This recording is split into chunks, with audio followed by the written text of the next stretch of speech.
Hey everybody, welcome back to the channel. In this one, we're gonna do a will it run on the 1979 Jeep CJ-7 Renegade 304 V8 3-speed manual. Kind of a cool rig. I'm told that 1979 was the last year of the V8. Didn't verify that, so I could be wrong. But and there's also gonna be some rollback maintenance. A little bit of probably some other stuff too, because that's just how we roll. So we picked this up in the last video as a parts unit for my other CJ-7, but upon looking at it, I'm like, man, this thing's pretty decent minus all the rust. It was last inspected 1998. Oh, and sniff the tank is definitely been sitting, but I think it's worthy of maybe seeing if it'll fire up and drive and what we got now. You know, yes, I don't know if you guys can see with the lighting, but this frame is just, it's smoked. So I mean, probably gonna end up being a parts unit is the truth. Let's get it off here and see what we got. Now, I just love the paint scheme on this, or the graphics. And it's funny, I was surfing Marketplace like usual, and there a similar one to this, $17,000 that had these same graphics, but they're making it look rusty. I'll plug a picture of it, and I'm like, I got the real deal here. This is not fake rust. We got the real deal rust holes. Why would you make your truck look rusty if it's not? I don't get it. I mean, reminds me of when I was in elementary school and I had ripped up pants and dirty pants and such, and kids would make fun of me, the preppy kids. Come middle school, all of a sudden they were selling dirty looking clothes in the store. I was like, what is this? I saw greased look-alike, greased up pants. It's so weird. Rest assured, this is the real deal.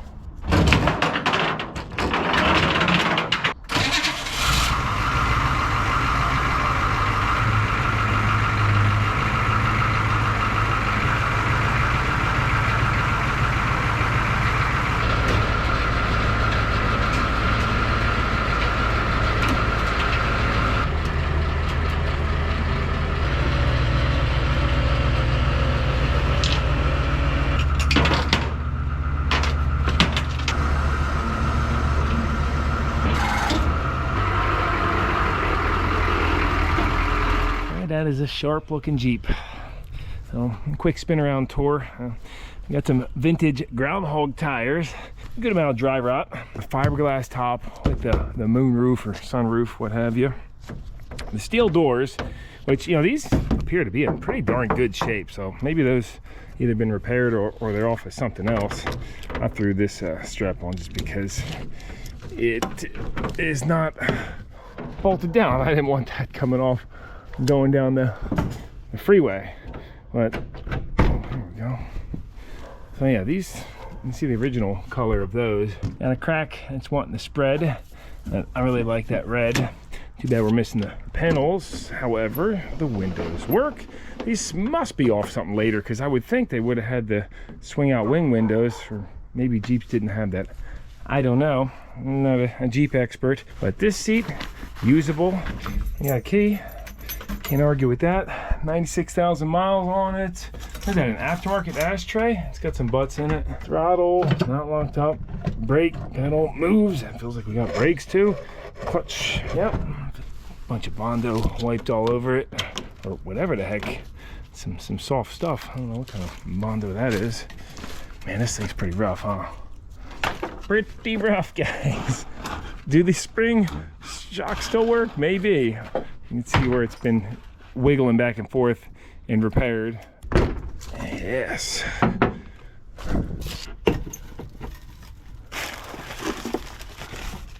And we got the 1979 owner's manual. Sweet find.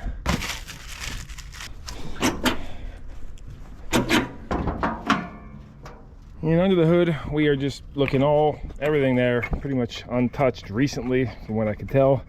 This does have electronic ignition box down there. The Dura Spark on Ford. I don't know what it's called on here. Maybe the same thing. Air filter's clean. The nest's in there. Yeah, I mean, bet you this will fire right up. We'll be wheeling in no time. Look at these headers, man. That kind of gives you a little bit of an idea on how long it's been since it was running, because if that ran, this all would have just, fell right off.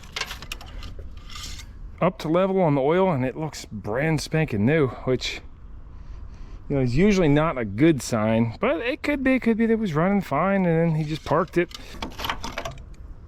Up to level on the coolant. At this point, I'm gonna pop the plugs out, shoot a little lube in those cylinders, and then while it sits and soaks, I'm gonna work on the rollback. My brother's on the way over. He's gonna give me a hand replacing a few pieces that, yeah, I kind of need to take care of for safety reasons. So let's fast forward this now so we can get back to the Jeep. I will put some clips of this at the end of the video in case you guys are curious to see. And I'll put timestamps down below too, since, you know, it's a little bit of everything going on. Yeah, we hit those cylinders with some lubricant, turned it over by hand, felt nice. I would have liked to crank it over with the plugs out, but I left all this debris around the spark plug holes, and I don't want, you know, the rust and dust getting sucked into the cylinders. Blow them off first, right? It's always nice to crank it over with the plugs out. That way you get some oil flow and pressure into the system. Let's drop a battery in.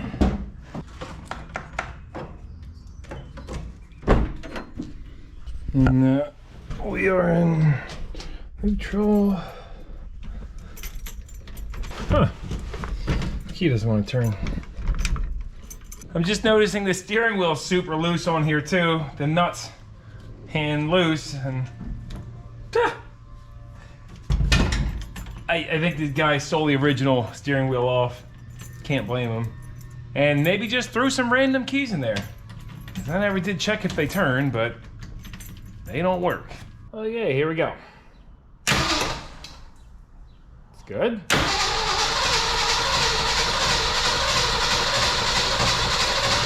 Oh,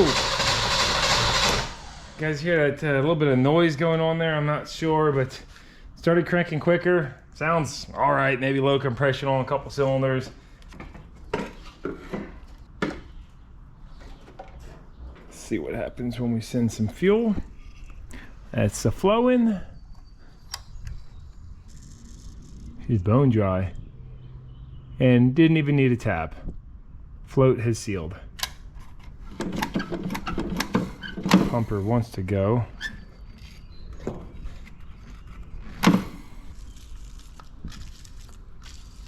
Oh, good luck.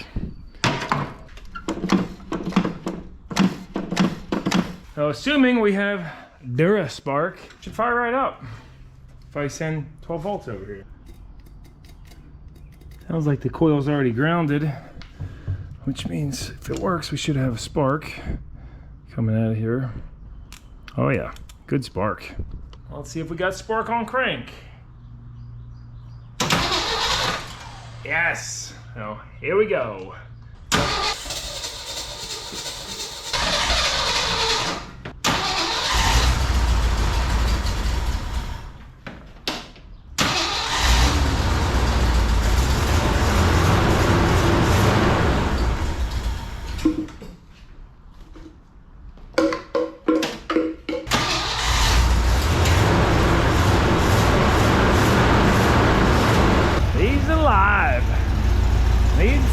Tinkering.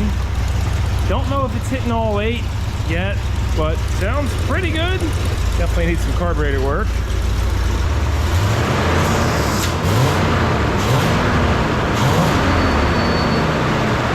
Nothing came up from the tank, but I could feel that pumping pretty good. So either rusted through steel lines, broken hose, or more than likely plugged or empty tank. I got the steering wheel back in place, fuel source, fire extinguisher, brakes halfway's working. It's time for a little test drive, see if the transmission operates.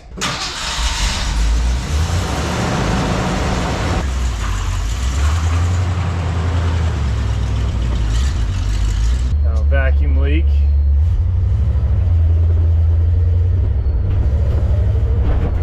Oh yeah, it's bouncy. Unfortunately, the brakes, you know, they're working the fronts, but you got a sticky caliper because probably a hose. Maybe if you pump them up, now it's locking up pretty good. If I crack this caliper bleed loose, and I'll tell us if it's hydraulic or not. Oh, of course, it's seized. She's locked up tight.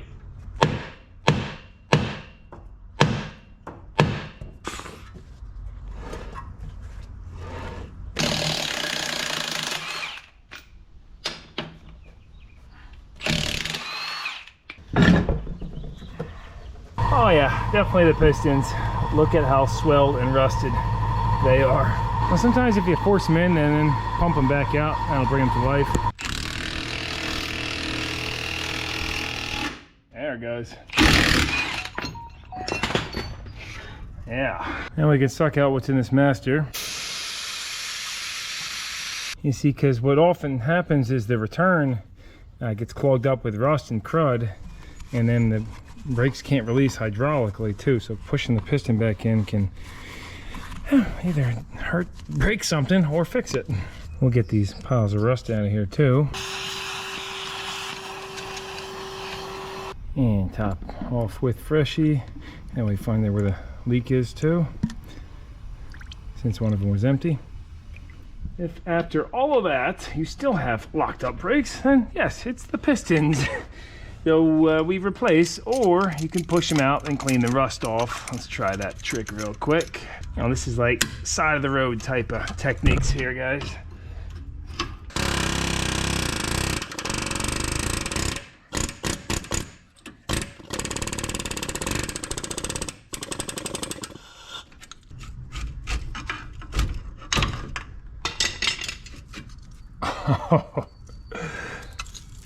So much rust. So much rust. So in an emergency, we would just cut this boot off entirely, since it needs to be replaced anyway. It's actually amazing that these still seal and are not leaking brake fluid, because look how rusted that is.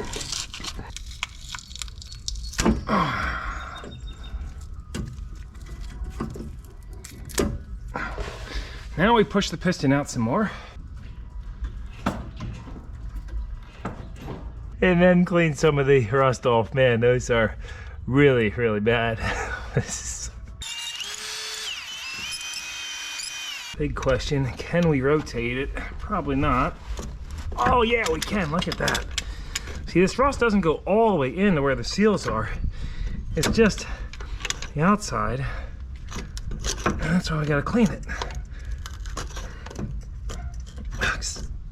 Rust jacking inside of there. Good enough. And then make sure your inner pads aren't rust jacked into place too. These ones are. Have to grind a little off. And we could just ditch the clip, and then it's loose enough. And all said and done, we got brakes that now release and work. And one stripped out lug nut. 4 is good enough. Let's go for a spin. And that was one of those things where if I would have just done it right, I probably would have taken the same amount of time. And of course, a little bit of money, but. Well, wait a second, we're forgetting something. Let's get these doors and top off. Look at that, woo! Actually, I looked a little bit more street legal before, huh? That one's not as easy.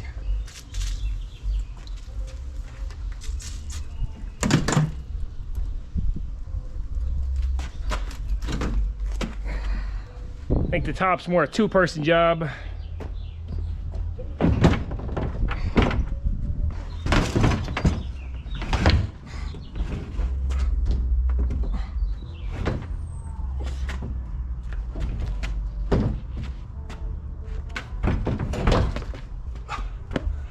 Yeah, that's heavy.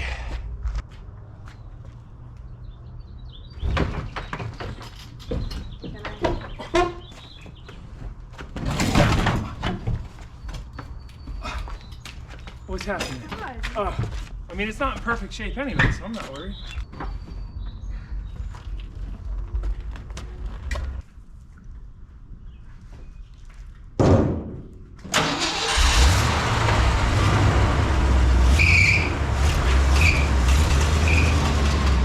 Something's going on with the steering. I noticed when it was up in the air. I think it's got a seized up ball joint is what it is. Because I couldn't even rotate these without power steering. Unfortunately, they're not greasable either. Maybe we'll just disconnect that horn.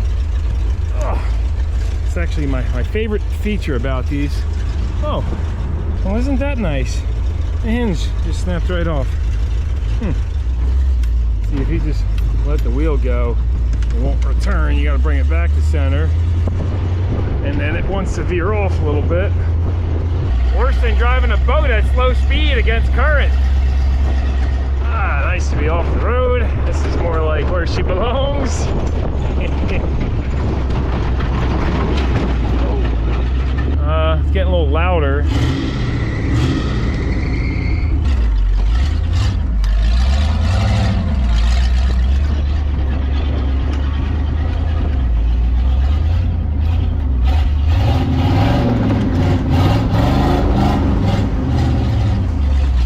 Didn't even have to go on four-wheel.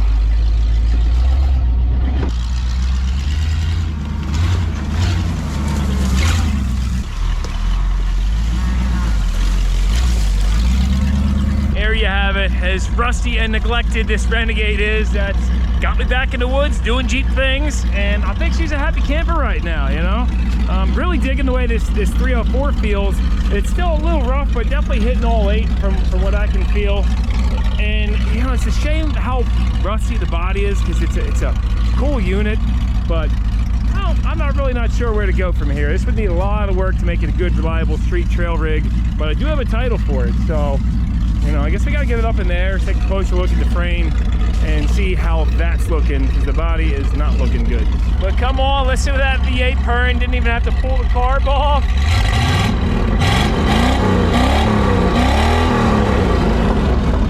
What a beast. I wonder if this was already in 4 high.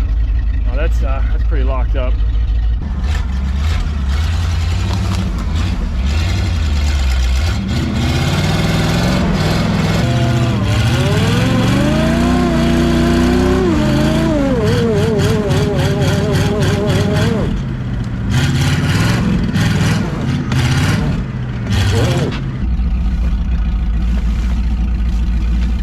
Yeah, we gotta get that 4-wheel working.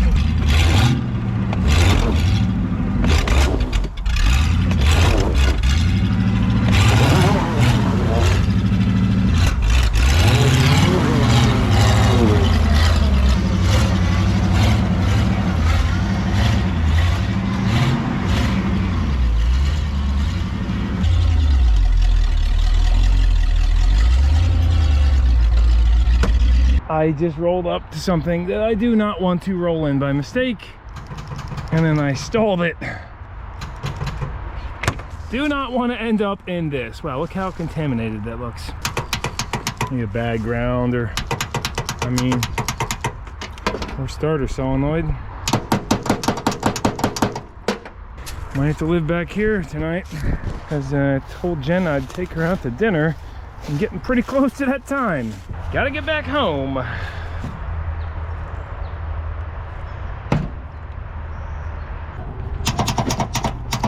Oh, there it is. See that? Bad connection on this side.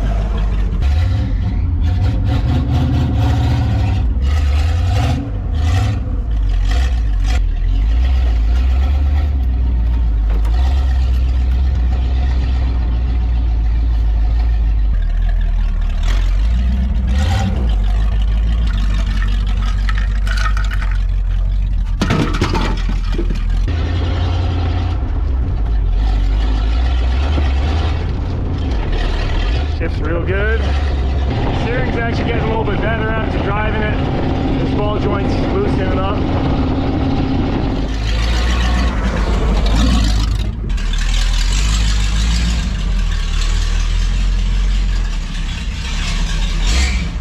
We're going to a speakeasy. Yes. What do you think? That you think there's like a password?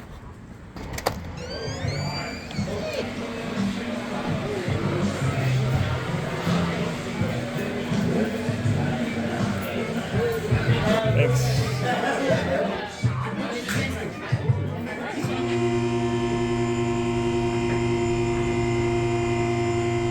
When I was driving this around, it kept darting this way or that way, and that's because you can't even rotate these wheels. Oh, there it goes, like a little bit, but something is extremely tight, and it needs the power steering to be able to move it. You should be able to push that back and forth. And there's an example of why you should always check the lug nuts on any new vehicle, because those are loose on just on the one side. How are we looking rust-wise on the rest of this underneath? Definitely needs new leaves. Those are all rust jacked up. And yep, that's about to pop through. Yep, there it goes. Nice skid plate on this. And you know, that's the unfortunate part about this Jeep, is that it's just best off as a parts unit. Look at the shackle. I can't believe that didn't come off. That's what it should look like. You can see some repairs were done on this frame. Bunch of beefing up right there. I think I'll take the few other parts I need and try to get a buyer that's gonna use this thing. Otherwise, we part it out. That's just how it's gonna go.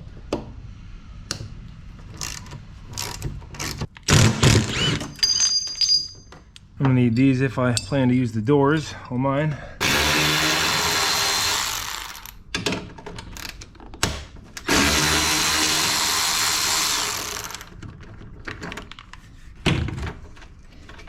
I also need these striking plates. I sprayed up the linkage on the transfer case, got that operating. It's just all rusty. Actually noticed that the hood is rusted through too. It started on the inside, and yeah, look at that. But got a guy coming tomorrow to hopefully buy this, and we'll see how that goes. Let's roll back the clock now, back in time, and address the few things on this. First and foremost is gonna be up front. The front leaf spring bushings are completely shot, along with the shackles and bushings on the back of the front leaf springs. Here's what I got for parts. These will hopefully fit the front. They almost look like they might be too small, but we'll see.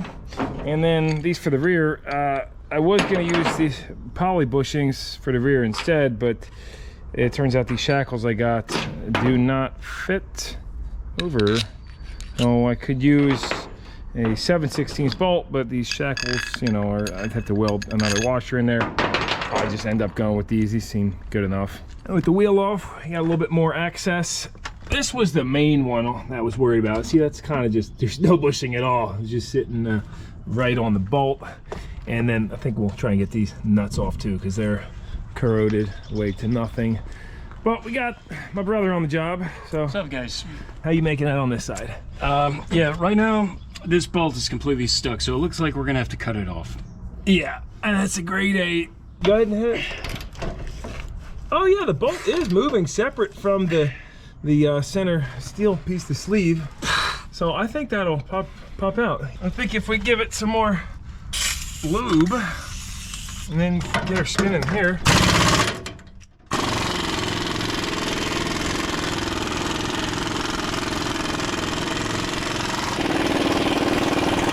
All right, that's good. That's coming out.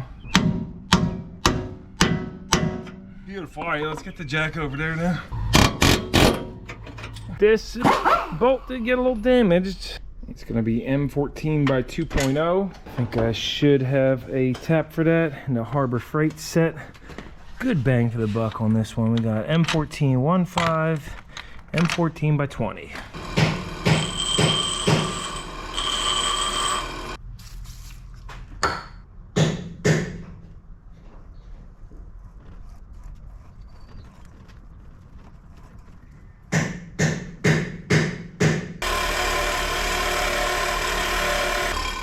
Like new. Eh? Yeah. There we go.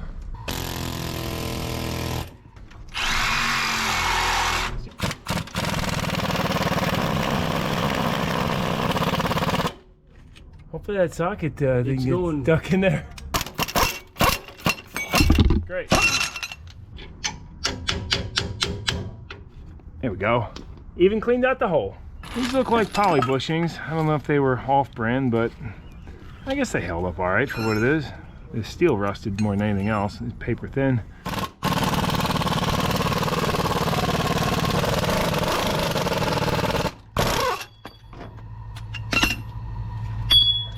Now we can just clean out all this rust and crud in here so the new bushings will slide in. If there's really heavy stuff, a needle scaler works good too.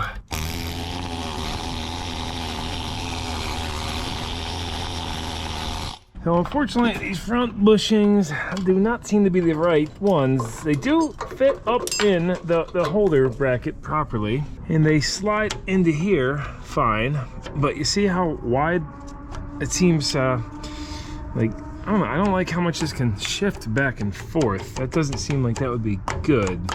You see, the old bushings had much thicker sides on them, and that way that couldn't happen. So our only options are to get other ones, which I just called a few stores. Nobody has even a listing for these. These are labeled to be the right ones. Or I could just put them in as that, or maybe, I guess we could shim it with something. I've got this piece of 1.5 inch PVC, and if it's there pretty good, I think we'll...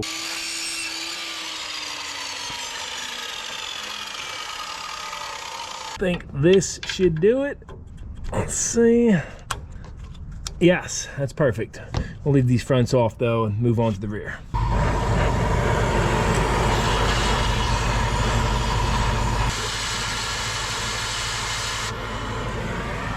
That was a bunch of rust in the face last night, but everything came together good. Those spacers worked perfect. I don't know if these are just aftermarket leaf springs or not, but the spacing on the back ones, I actually had to add some washers to make that proper too. Hey, look at the new shackles.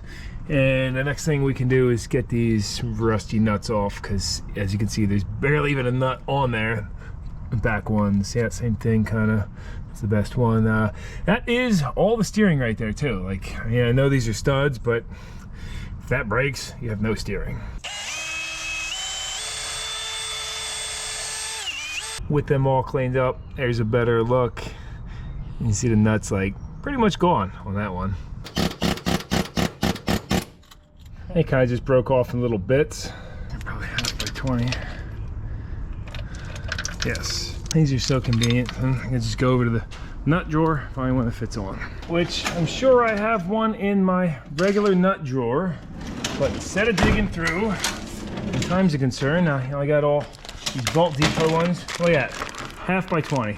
I got all my fine in here, coarse over here, and still work to be done with the organization of these, but I love the bags they come with. You got to reorder, you just scan it. And they do have the best pricing on the internet from what I found for hardware. BoltDepot.com. Look at that.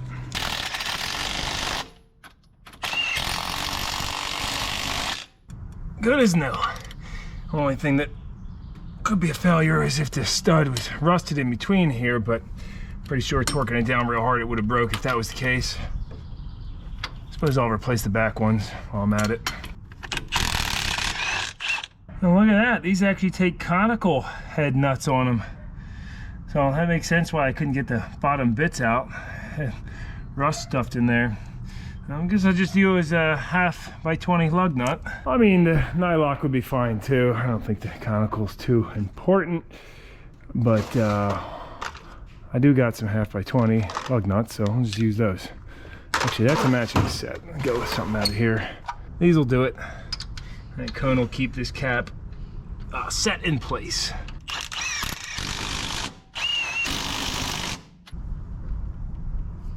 Snug them down. Sure there's a torque spec on these, but you know, good and snug is fine.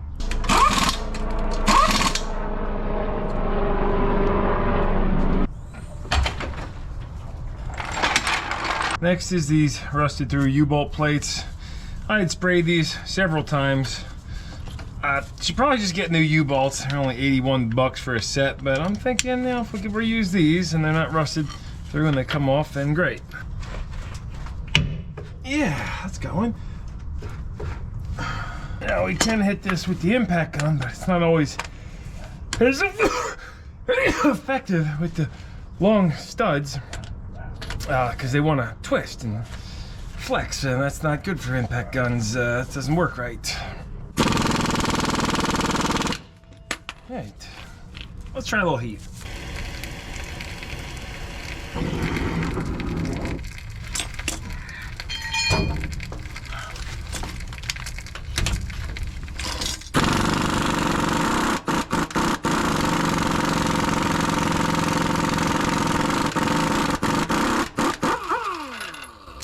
Well, heat'll do ya.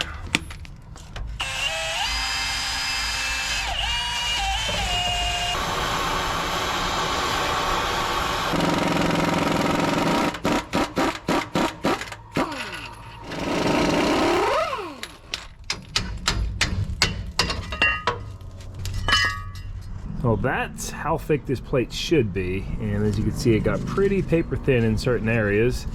I mean, probably still had some life left in it, but I just didn't trust it, so this is what we're replacing it with. And this seems like a forged piece of steel. I don't think it's cast, but pretty good quality. I don't know, we'll see.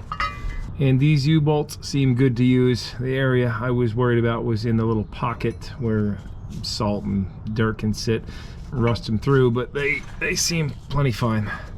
Still see the threads, so that's a good sign.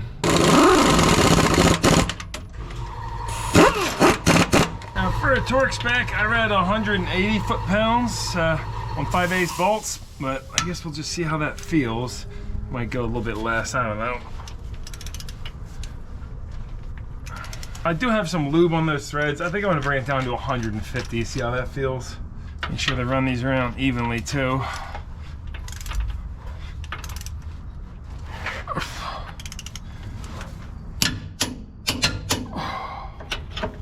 Yeah, that feels pretty good. I like 150.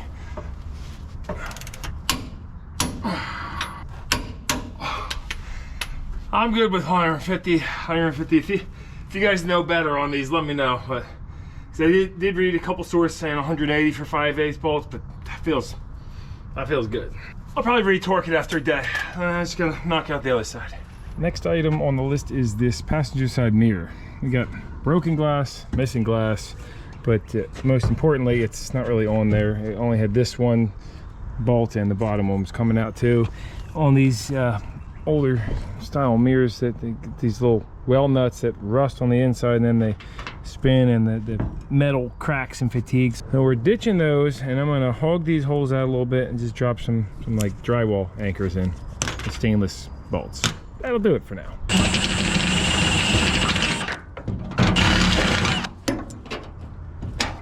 As with everything else, we'll slop these up with some surface shield.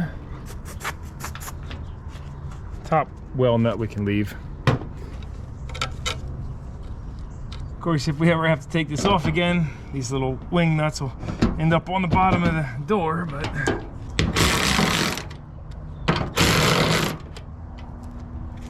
that's pretty good. I like it. Truth is, it doesn't matter how tight you put these on. It just takes one time going through a gate tight area to mistakenly whack it, and it'll rip it right off no matter what. Now for the 3-inch chrome exhaust stack.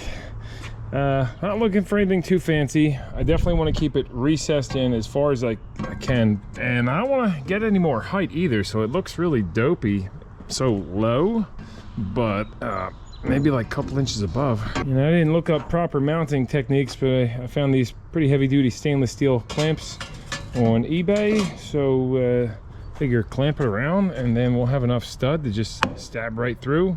Yeah, we got full access, and this is pretty good stuff.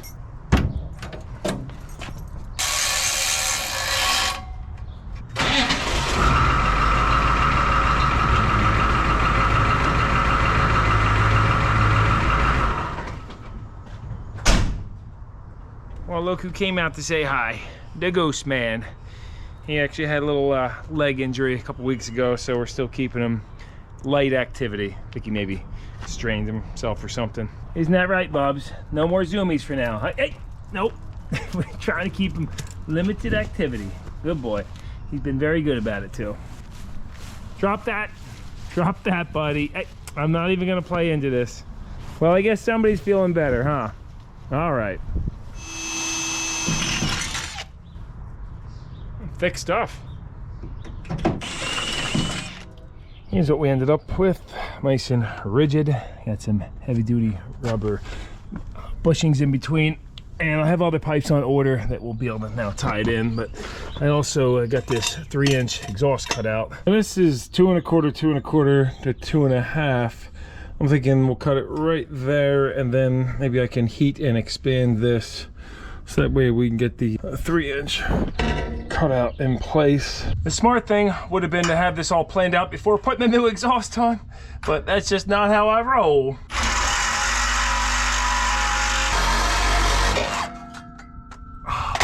Woo! Toasty.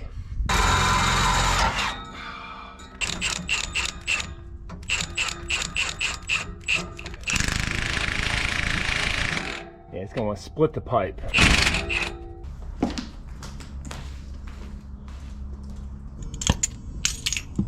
Now it's gonna rust a bunch, but you gotta do what you gotta do.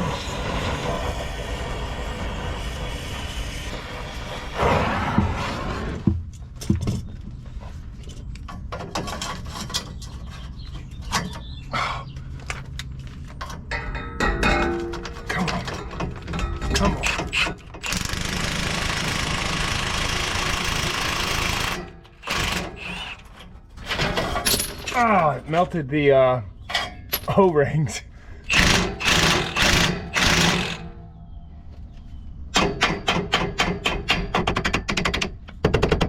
I just ran to the part store, got a 3" to 2.5, and then expanded the end. And this should do. Before I go welding it though, I think I'll wait for the rest of the parts to come in because I don't want to have to cut it back apart. We'll just slip a clamp over for now. Check it out. Right now, flap's closed. You hit on, boom. And then if you want to open it just a little bit, you can tap this auto to go like little bits at a time.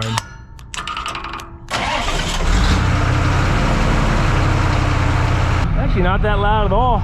It'll sound a lot better once it's coming through the stack. We can also get a little cap for the back of this.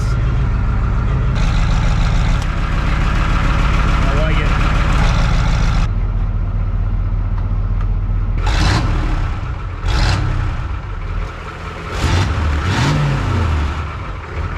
Here's what we got for a final product. Welded a 3" nub on the end of the Y pipe and then clamped everything into place.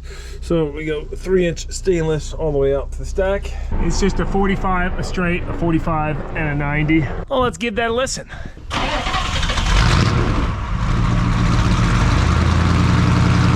Sounds amazing, and it's just one press of a button if we want our factory exhaust sound back. However, I did plug this at the moment just so we get full sound effect, but I got one of those little flappers on the way so we can spring load it, and that way it'll normally stay shut unless I hit the switch. It opens up. Kind of awesome. I think yeah, we're gonna have the best of both worlds here. And here she's still on high idle.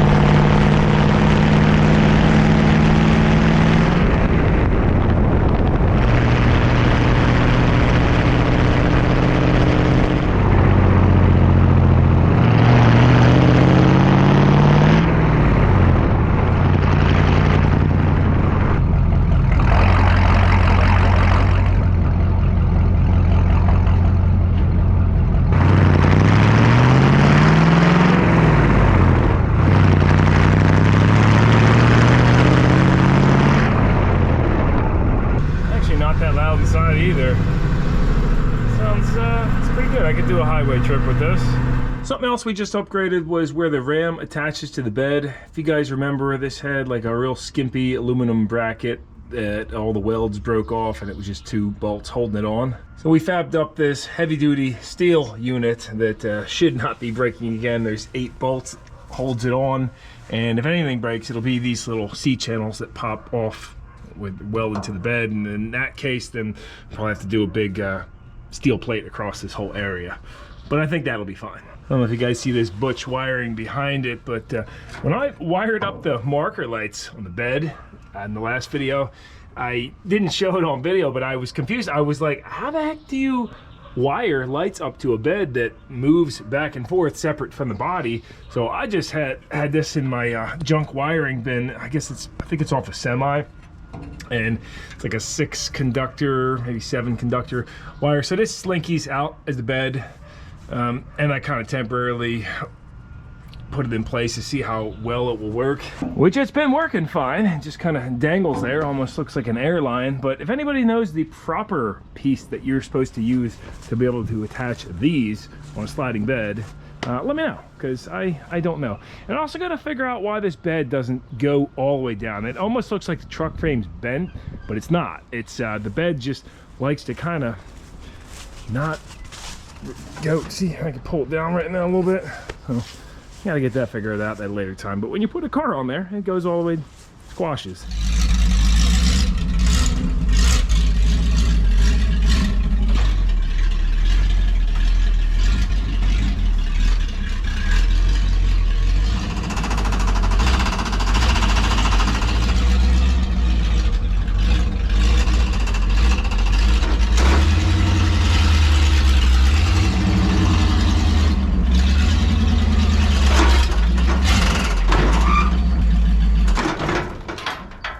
Had to stall it because the ignition switch is not working, but geez, that might be scraping coming out of the driveway. Huh?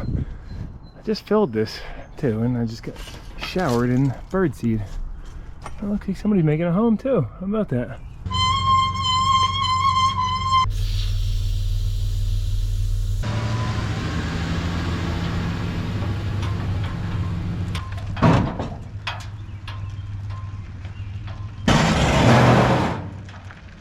All right, the CJ-7 is sold.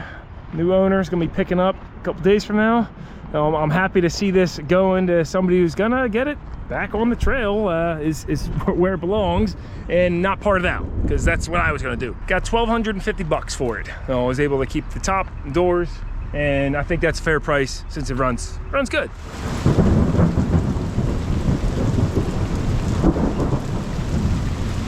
Nothing like taco on the front porch during a thunderstorm. And you ain't gonna run away, are you now? He hates the rain, but he likes tacos. He's very conflicted right now. Yes, he is. So final update on the 1974 Gran Torino Elite. We got the proud new owner here, Lauren, and her pups. What's your plan with this then? So this is going to be my daily driver here in good old Bucks County. So if you see me, make sure you honk. You're going to be cruising around in style.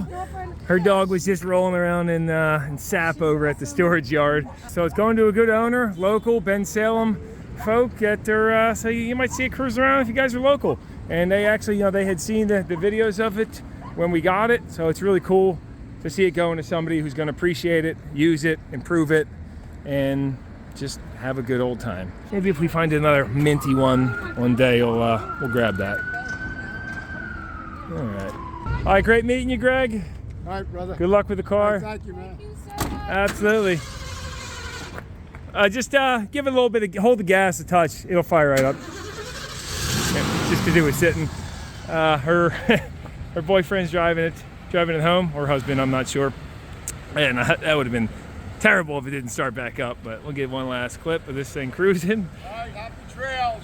All right, I'll see ya. Another satisfied customer. All right, bye, Lauren. Really hope you have a good time with it. So. Thank you so much. We'll talk to you soon. Absolutely. Thank I'll you. see you. Wait, where am I sitting now? I thought I was giving you a ride. You put all this stuff in the front seat. I can squeeze it in the back, maybe. I am cruising in the back of the car because I forgot that she had to give me a ride, so I stacked everything in the front.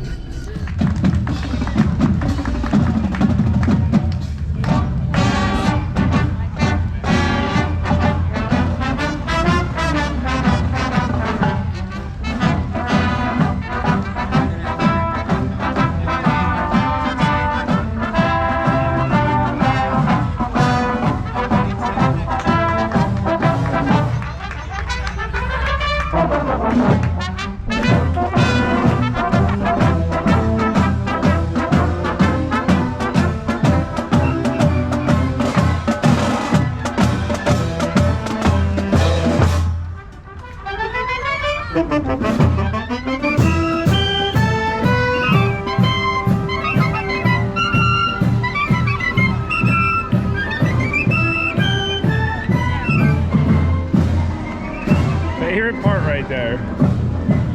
I was in band in high school, but not marching band. They got, I mean, they've Played been the clarinet. they've been marching for over 2 miles already, so it's pretty good. Tough job.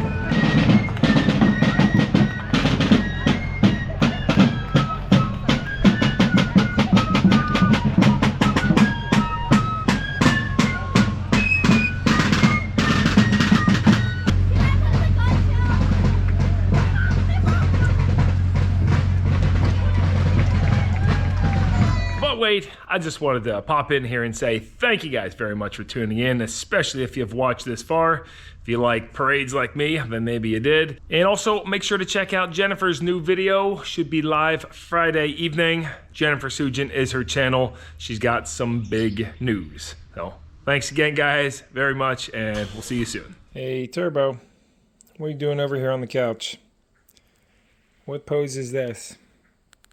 This is the I'm very lazy today pose. What is this?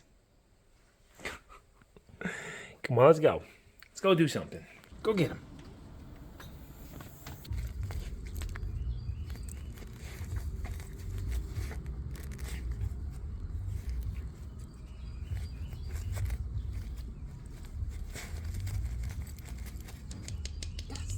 Gus, look, Gus.